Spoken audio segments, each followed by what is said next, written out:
সন্দেশখালী কাণ্ডের প্রভাব এসে পড়ল বসিরহাট আদালতে।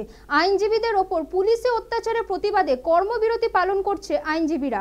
আন্দোলনরত আইনজীবীদের অভিযোগ, সোমবার বসিরহাট আদালতে সন্দেশখালী কাণ্ডে ধৃতদের পুনরায় গ্রেফতারের ঘটনার সময় পুলিশ আইনজীবীদের ওপর চড়াও হয়েছিল।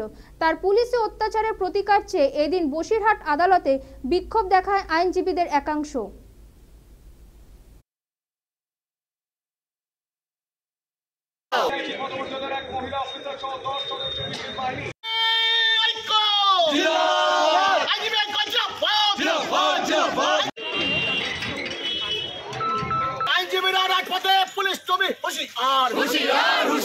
পুলিশ কোর্টের মধ্যে থেকে আমাদের এক আইনজীবীকে অবৈধভাবে বেআইনিভাবে আটক করেছিল, যার কারণে আমরা সাধারণ আইনজীবীরা আজকে আমাদের নিরাপত্তার তাগিদে আজকে আমরা পথে নেমেছি। আমাদের একজন মহিলা আইনজীবীকে প্রকাশ্যে তার শ্লীলতাহানি করেছে।